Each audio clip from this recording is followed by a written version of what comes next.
কণ্ঠশিল্পী আসিফ আকবর গ্রেফতার হয়েছেন এমন একটি মিথ্যা দাবি সামাজিক যোগাযোগ মাধ্যমে ব্যাপক বিভ্রান্তি তৈরি করে। পরে যাচাই করে দেখা যায় আসিফের একটি পুরনো ঘটনাকে ভুলভাবে উপস্থাপন করা হয়েছে। এরই মধ্যে সাবেক উপদেষ্টা এম শাখাওয়াত হোসেনের নামে বিএনপি সরকারকে নিয়ে একটি আপত্তিকর মন্তব্যের ভুয়া পোস্টও ব্যাপক উত্তেজনা ছড়ায়। বিভ্রান্তি আরও বাড়ে যখন নারায়ণগঞ্জের চুরির অভিযোগে ৩ নারীকে আটকের একটি ঘটনাকে সাম্প্রদায়িক ও রাজনৈতিক রং দিয়ে ভিন্ন প্রেক্ষাপটে প্রচার করা হয়। চলুন দর্শক কিছু ফ্যাক্ট চেক দেখে নিচ্ছি। সাবেক উপদেষ্টা এম শাখাওয়াত হোসেন নাকি বলেছেন মাত্র ৩ মাসেই জনবিচ্ছিন্ন তারেক রহমানের সরকার। এমন দাবিতে একটি পোস্ট ফেসবুকে প্রচার করা হলে তৈরি হয় বিভ্রান্তি। কিন্তু রিমার স্ক্যানার টিমের অনুসন্ধানে দেখা যায় প্রচারিত বক্তব্যটি সম্পূর্ণ ভিত্তিহীন ও মিথ্যা। তিনি এ ধরনের কোনো মন্তব্যই করেননি। বিশ্বস্ত কোনো গণমাধ্যম বা নির্ভরযোগ্য সূত্রে এমন বক্তব্যের প্রমাণ মেলেনি। এম শাখাওয়াত হোসেন নিজেও এ ধরনের মন্তব্য করার কথা অস্বীকার করেন। ওদিকে সঙ্গীত শিল্পী আসিফ আকবর গ্রেপ্তার হয়েছেন এমন দাবি প্রথমে কয়েকটি গণমাধ্যম এবং পরে ফেসবুক ও ইনস্টাগ্রামে ব্যাপকভাবে ছড়িয়ে পড়ে। তবে যাচাই করে দেখা যায় দাবিটি সঠিক নয়। মূলত ২০১৮ সালের ৬ জুনের একটি পুরনো গ্রেপ্তারের ঘটনা স্মরণ করে আসিফ আকবর যে পোস্ট দিয়েছিলেন সেটিকে ভুলভাবে সাম্প্রতিক ঘটনা হিসেবে প্রচার করা হয়েছে। বিষয়টি নিয়ে যোগাযোগ করা হলে আসিফ আকবর নিজেও সাম্প্রতিক গ্রেপ্তারের দাবিকে ভুয়া বলে নিশ্চিত করেন। গুজব এখানেই শেষ নয়, আরও আছে। বাংলাদেশের সংখ্যালঘু নারী নির্যাতন, মসজিদের ইমামের অসদাচরণ কিংবা জামায়াত বিএনপি নেতাদের দ্বারা নারীদের হয়রানির দাবিতে একটি ভিডিও আন্তর্জাতিক ও দেশীয় সামাজিক যোগাযোগ মাধ্যমে প্রচার করা হয়। কিন্তু এসব দাবির কোনোটির সঙ্গেই ভিডিওটির সম্পর্ক নেই।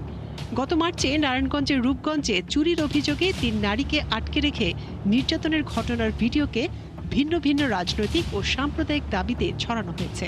গণমাধ্যমের প্রতিবেদনে নির্যাতনের শিকার নারীদের পরিচয় এবং ঘটনার প্রেক্ষাপট নিশ্চিত হলেও তাদের অমুসলিম হওয়া বা অভিযুক্ত ব্যক্তিদের কোনো রাজনৈতিক দলের সঙ্গে সংশ্লিষ্টতার প্রমাণ পাওয়া যায়নি।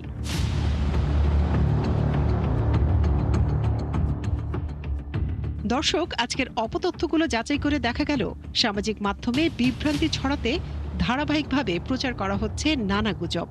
যথারীতি রাজনৈতিক অস্থিরতা তৈরি করতেই ছড়ানো হচ্ছে অধিকাংশ গুজব। নানা অভিনব কৌশলে ছড়ানো এসব গুজবের ফাঁদে না পড়তে সচেতন থাকার পরামর্শ বিশ্লেষকদের। মনিরা কাজুরি, ৭১। দর্শক, আমরা প্রতিবেদনটি দেখে নিলাম। ইতিমধ্যেই জানিয়েছি আমাদের সাথে যুক্ত আছেন আগামী সময়ের সম্পাদক মোস্তফা মামুন। যুক্ত হচ্ছে তার সাথে। মোস্তফা মামুন, আপনাকে স্বাগত জানাচ্ছি আজকের আমাদের এই আলোচনায়। প্রতিবেদনটি দেখছিলেন, যে ধরনের অপতথ্য এবং গুজব সময়ের সাথে সাথে আমরা এখন দেখছি অনেকটাই পরিকল্পিতভাবে সাধারণ মানুষকে যাতে মানসিকভাবে প্রভাবিত করা যায়, এই ধরনের অপতথ্যগুলো সবচেয়ে বেশি ছড়ানো হচ্ছে। এই যখন পরিস্থিতি চলছে তখন আপনি কি মনে করেন ন্যায় সাংবাদিকতা এবং বর্তমান সময়ে পোলারাইজড যে মিডিয়া কালচার, সেখান থেকে একটি পক্ষের এই যে অপতথ্যের প্রচারণার যে অবস্থান, সেখান থেকে আসলে আমরা কতটা বস্তুনিষ্ঠ সাংবাদিকতা করা এখন চ্যালেঞ্জিং বা সহজ? খুবই চ্যালেঞ্জিং। প্রথম কথা হচ্ছে আমাদের সাংবাদিকতার আসলে ধরনই এখন বদলে গেছে। যেমন আমরা বলি যে আগে সাংবাদিকদের কাজ ছিল খবর দেয়া, এখন হচ্ছে খবর দেয়া না, এখন হচ্ছে খবর বাছাই করে দেওয়া, খবর বেছে দেওয়া, খবর যাচাই করে দেওয়া। এটা হচ্ছে সাংবাদিকদের কাজ। কারণ হচ্ছে ধরেন আমি আমার একটা খবর দিচ্ছি, কিন্তু দেখা যাচ্ছে এমন একটা খবর এরকমই যে আপনাদের যেটা দেখা যায় যে এরকম একটা জিনিস ঘটছে, খুব ন্যাচারালি যে লোকটা আমার সংবাদ মাধ্যম, আমার সাবস্ক্রাইবার বা আমার ভিজিটর, সে যখন এরকম একটা খবর দেখছে সোশ্যাল মিডিয়ায় এবং আমার এখানে সে জানতে চাইবে যে এটা এখানে নাই কেন, এখন এর ব্যাখ্যা কি? এর ব্যাখ্যা হচ্ছে আমাকে তাহলে ব্যাখ্যা করে দিতে হবে যে এটা আসলে ঠিক না। কারণ ঠিক না হলে সে মনে করবে যে এই খবরটা বলতে আমরা পাইনি। কারণ এই খবরগুলো আসলে এমন ভাবে ছড়ানো হয়, যেমন ধরুন খবর নানা রকম আছে, তথ্য অপতথ্য নানাভাবে এটাকে নানান ধরন আছে। ধরনটা কি? একটা হচ্ছে যে একজন না জেনে না বুঝে হয়তো একটা তথ্য ছড়িয়ে দিল, সে হয়তো জানে না, বোঝে না, এরকম একটা। আরেকটা হচ্ছে ফেব্রিকেটেড একটা অপিনিয়ন তৈরির জন্য একটা অর্গানাইজড ক্যাম্পেইন, যে কোনো একটা কিছু একজন তৈরি করা হবে, সেটাকে অনেকে শেয়ার করবে, অনেক গ্রুপে যাবে, পরে পুরো জিনিসটাকে একটা সত্যের আকার দিয়ে দেওয়া বা একটা বিভ্রান্তির জাল তৈরি করা। এবং এগুলো আপনি দেখবেন যে অনেকবার এমন ভাবে করা হয় যেহেতু অনেক লোকের কাছে ট্রান্সফার হয়ে গেল এবং মানুষজন হয় কি যারা করছে তারা তো উদ্দেশ্য নিয়ে করছে, কিন্তু সাধারণ মানুষজন সে তো তার সামনে সে স্ক্রল করছে, দেখছে, দেখে কিন্তু তার তো অত সময় নাই যে এটা ঠিক কিনা, আচ্ছা দেখি ওইখানে যাই সেখানে যাই, সে কিন্তু আচ্ছা ঠিক আছে এটা বোধহয় এরকম ঘটতে পারে। এবং এই ক্ষেত্রে এবং এটাকে একটা কথা বলা হয়, কারণ আমরা যখন কোনো খবর লিখি আমাদের কিন্তু অনেকগুলো জিনিস চিন্তা করতে হয়, অভিযুক্তের বক্তব্য নিতে হয়, তিনি বলেছেন তার সঙ্গে যোগাযোগ করতে হয়। এইসব ক্ষেত্রে এগুলো কিছু করা হয় না। এবং না করার ফলে কিন্তু এগুলাতে মানে অনেকভাবে অনেক মানে ইয়ের মতো করে করা যায় এগুলা। যখন আপনি নিজে কিছু বানাবেন, ঘটনা যেটা ঘটবে আপনার যদি সত্যের প্রতি নিষ্ঠ থাকেন তাহলে কিন্তু যা ঘটেছে তাই লিখতে হবে আপনাকে। মোস্তফা যখন মামুন, আপনি বানাবেন চমৎকার বলেছেন। আমি এর সাথে আরেকটু কিছু বিষয় যুক্ত করতে চাই। এখনকার সময়ে আমরা এই যে অপতথ্যগুলো যখন দেখি, অর্থাৎ গত 3 মাসের সবচেয়ে আলোচিত অপতথ্যগুলোর যদি আমরা কি তুলনা করি, আমরা দেখেছি একই সাথে 500, 100, 1000, কখনো 10,000 ফেসবুক অ্যাকাউন্ট থেকে একাধারে একই তথ্য ছাড়া হয়। তাহলে দেখা যায় সাধারণ মানুষ যখন তার নিউজ ফিডে যে ধরনের অপতথ্যগুলো সবচেয়ে বেশি পাচ্ছে এবং যে পরিমাণ তারা পাচ্ছে, আসল তথ্য খুব কম পরিমাণে পাচ্ছে। অর্থাৎ আপনাদের আমরা যদি উদাহরণ দিই, ধরেন আপনি যদি একটি সংবাদ করে থাকেন, সেটি যত মানুষের কাছে পৌঁছায় আমরা দেখেছি অপতথ্যগুলো সবচেয়ে বেশি পরিকল্পিতভাবে ছড়ানোর কারণে বেশি মানুষের কাছে পৌঁছাচ্ছে। আপনি কি মনে করেন এই জন্য আসলে একটি সীমাবদ্ধতা তৈরি হয়ে যাচ্ছে, একটি দেয়াল তৈরি হয়ে যাচ্ছে? কারণ মানুষ যেটা বেশি দেখে সেটাই তো বিশ্বাস করছে।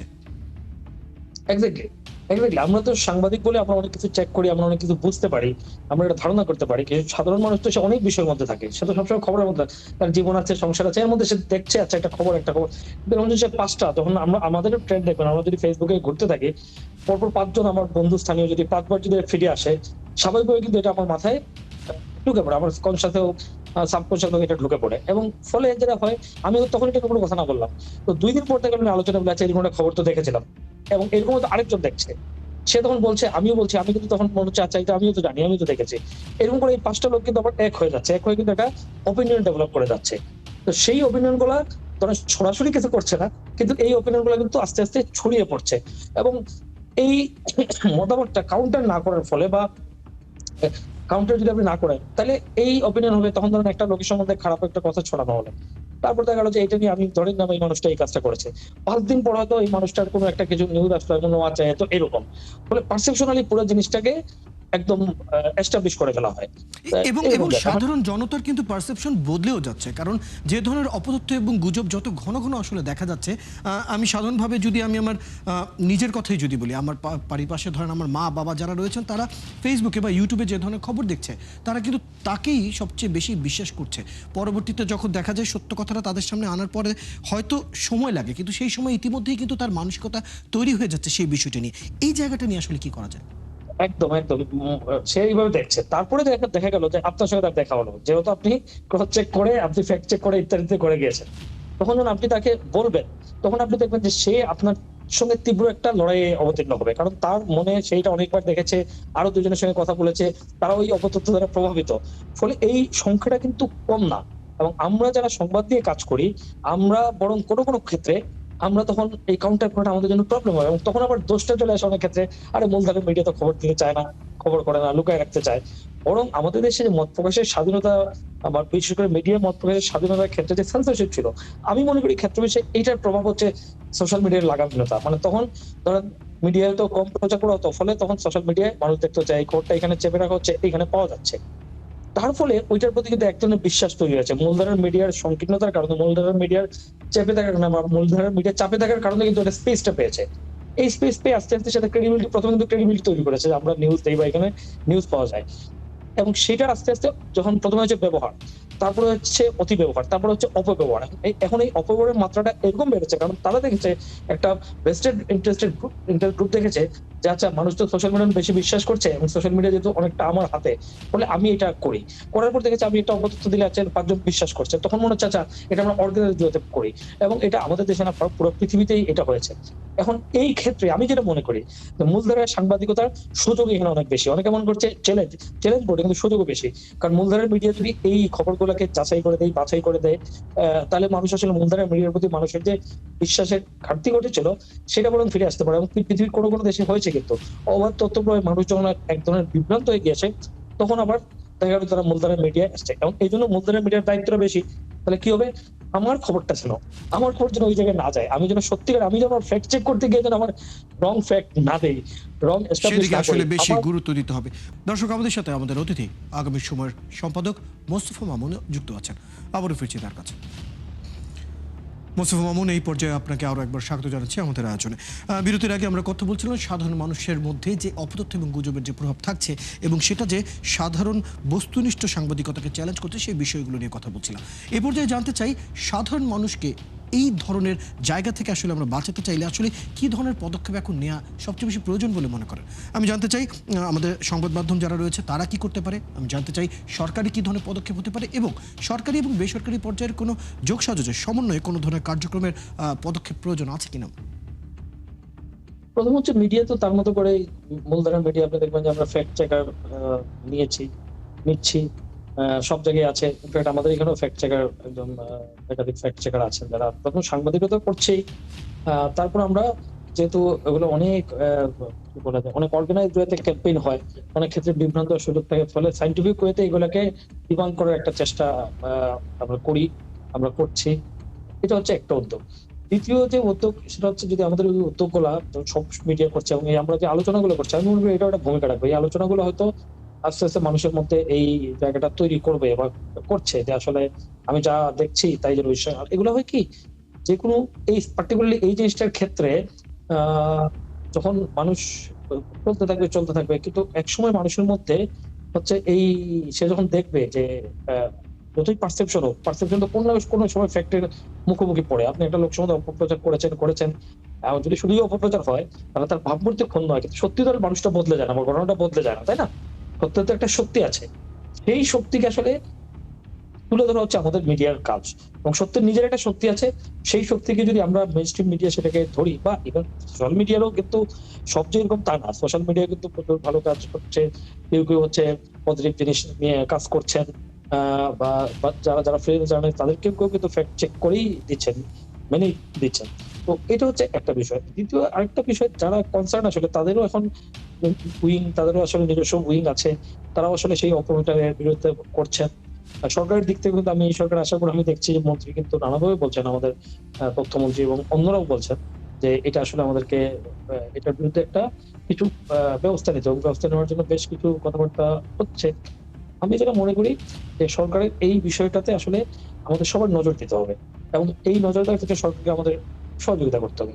কোনো উপায় নেই, কারণ এই অপতথ্য এবং বিভ্রান্তিকর তথ্য আসলে মানুষের মনোজগৎকে আসলে বদলে দিচ্ছে এবং সেই বদলে দেওয়াটা যদি সাস্টেইন করে বা এটা যদি প্রিভেইল করে বা এটা ডমিনেট হয়ে ওঠে, তাহলে কিন্তু আপনি সৎ, সত্য, সুন্দর এই সব প্রত্যেকটা জিনিসই কিন্তু চ্যালেঞ্জের মুখে পড়বে এবং এটার ফল, এইসব খবরের ফল হচ্ছে সোশ্যাল ভ্যালুজ আক্রান্ত হতে পারে। এবং আমাদের এখানে যে আমরা অনেক রকম অনৈতিকতা দেখতে পাই, অনেক রকম বিচ্যুতি দেখতে পাই, সেই বিচ্যুতির পিছনে কিন্তু অপতথ্যের অবাধ প্রবাহ একটা কারণ হয়ে থাকতে পারে বা একটা কারণ আমি বলতে পারি। কারণ হচ্ছে এইসব তথ্য দিয়ে মানুষের মধ্যে কি হয়, কোনো একটা বিষয়ে যদি মানুষের মধ্যে ঘৃণা তৈরি করা হয়, তাহলে সে তীব্রভাবে রিঅ্যাক্ট করবে। সেই রিঅ্যাকশনের সময় সে কিন্তু আইন বা ইয়ে মানবে না, কারণ সে মনে করছে যে এটা আসলে আমার করাই উচিত। এই অপতথ্য বা অর্গানাইজড ক্যাম্পেইন বা ধরেন প্রপাগান্ডা, সেগুলো মানুষকে কিন্তু ভুলভাবে মানুষকে তাড়িত করে ফেলে, মানুষকে ক্ষুব্ধ করে ফেলে, মানুষকে অন্য ভাবনায় মানুষকে একদম পুরোপুরি পুষ্ট করে সেই ফেলে। মানসিকতার তো প্রভাব কিন্তু ইতিমধ্যেই আমরা দেখতে পাচ্ছি। আপনি যদি সাম্প্রতিক সময়ের অপরাধ এবং বর্বরতার যে এখন আমরা উদাহরণগুলো দেখি, খবরগুলো যেগুলো উঠে আসে, সেখানে যদি আমরা দেখি মানুষের মানসিকতার যে পরিস্থিতি, আমরা কিন্তু খুব অস্থিরতা দেখতে পাচ্ছি। আমি আরেকটা জায়গায় একটু যেতে চাই, সেটা হচ্ছে আপনি কিছুক্ষণ আগেই বলছিলেন ফ্যাক্ট চেকারের যে পরিস্থিতি আমরা এখন দেখতে পাচ্ছি। তথ্যমন্ত্রী নিজেই বলেছেন সবগুলো সংবাদ মাধ্যমে নিজস্ব ফ্যাক্ট চেকিং একটা উইং থাকা উচিত। কি মনে করেন আমাদের দেশে এখন পর্যন্ত আমরা কি পরিমাণ সক্ষম ফ্যাক্ট চেকার পাচ্ছি, কতটুকু সহজ একজন ফ্যাক্ট চেকারকে নিয়োগ দেয়? এবং একই সাথে একটা বিষয় আমি জানতে চাই, এই যে ইন্ডিভিজুয়াল অনেকে ফ্যাক্ট চেক প্রতিষ্ঠান যেগুলো রয়েছে তাদের যে সক্ষমতা, সেটা নিয়ে একটু আপনার মতামত জানতে চাই। কি মনে করেন, কি আছে? আচ্ছা, প্রথম তো এটা যেকোনো জিনিস, এটা তো একটা ডেভেলপিং জিনিস, সেটা একটা কাউন্টার প্রোডাক্ট হিসেবে এসছে আসলে। যদি এরকম অপতথ্যের এই প্রবণতা আজ থেকে ৫-৭ বছর আগে তো আসলে এটা দরকার পড়ে নাই, তাই না? তো ফলে এটা তৈরি হয়েছে যে একটা প্রবণতা, যে একটা খারাপ প্রবণতা, যেটা সমাজকে, সাংবাদিকতাকে, মানুষের মত প্রকাশকে, মত দ্বারা মানুষের প্রভাবিত হয়, জনমত তৈরির ক্ষেত্রে এটা আসলে বিভ্রান্তি তৈরি করতে পারে, তার বিরোধিতা করার শক্তি হিসেবে এটা তৈরি হয়েছে। ফলে যখন একটা জিনিস তৈরি হয়, একটার সঙ্গে লড়াই করার জন্য খুব ন্যাচারালি সে কিন্তু এর পেছন থেকে শুরু করে। তারা ফ্যাক্ট চেকার এসছে আসলে রং ফ্যাক্ট ছড়িয়ে পড়ছে এগুলো, ফলে ওই ফ্যাক্টটা তো অলরেডি কাজটা তো অনেক দূর হয়ে গেছে, ফলে দৌড়টা কিন্তু ফ্যাক্ট চেকারদের কাজটা শুরু হয়েছে একটু পেছন থেকে, এবং লড়াইটা আরো বেশি।